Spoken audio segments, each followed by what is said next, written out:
This is export sales for Thursday, June 12th, starting out here with corn. Sales came in towards the bottom of expectations at 31.2 million bushels. Getting to the time of the year where corn is going to start to slow down a little bit, so fairly normal to see, but 31.2 million is still really good number to see. What's really important, total sales and commitments right now are at 2.956 billion bushels compared to USDA expectations of 2.6. So pretty big gap there, and we've more than exceeded the expectations. And today's report at 11 o'clock will definitely be taking the export number up. The question remains how much. So we'll have to wait and see what that number comes out. I wouldn't be shocked to see something similar to last month, or if not, then maybe they take more of a larger shift.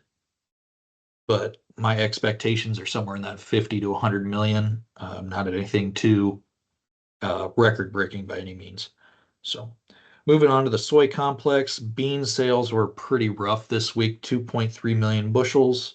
That is a marketing year low, but for this time of year, not super shocking. Going forward, sales still do need to average 4.4 million bushels per week, which definitely still doable, but going to need to see some improvement from this week. New crop sales also pretty minimal at 2.1 million bushels. So new crop bean sales are pretty low right now. So hopefully we see some more of those numbers start to improve.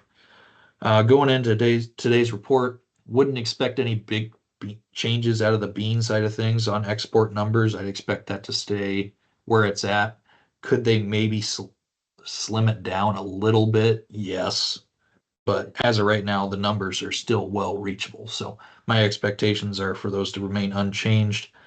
Um, Moving on to soy meal, sales pretty solid again this week, but the lowest we've seen in a few. Still sales of 214.5 thousand tons. Definitely well above the needed pace, which is down to 63,000 tons per week. So running in the 200s is very good to see right now. Hopefully that can continue to run strong. Finishing out soy oil sales this week, pretty minimal, 5.6 thousand tons.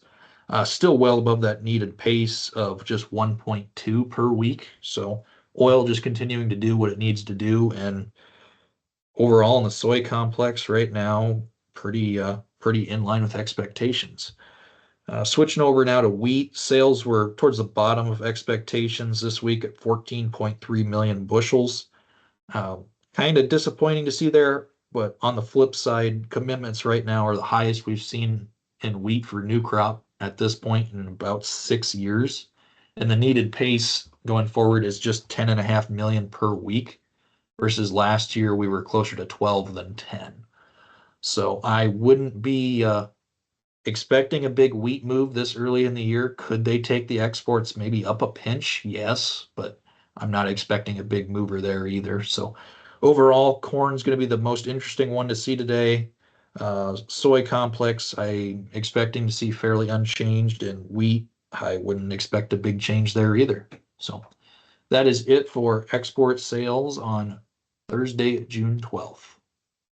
This material has been prepared by a sales or trading employee or agent of Midwest Market Management and is or is in the nature of a solicitation. This material is not a research report prepared by of Midwest Market Management Research Department. By accepting this communication, you agree that you are an experienced user of the futures markets, capable of making independent trading decisions, and agree that you are not and will not rely solely on this communication in making trading decisions. Distribution in some jurisdictions may be prohibited or restricted by law. Persons in possession of this communication indirectly should inform themselves about and observe any such prohibition or restrictions. To the extent that you have received this communication indirectly and solicitations are prohibited in your jurisdiction without registration, the market commentary in this communication should not be considered a solicitation. The risk of loss in trading futures and or options is substantial, and each investor and or trader must consider whether this is a suitable investment. Past performance, whether actual or indicated by simulated historical tests of strategies, is not indicative of future results. Trading advice is based on information taken from trades and statistical services and other sources that of Midwest Market Management believes are reliable. We do not guarantee that such information is accurate or complete, and it should not be relied upon as such. Trading advice reflects our good faith judgment at a specific time and is subject to change without notice. There is no guarantee that the advice we give will result in profitable trades.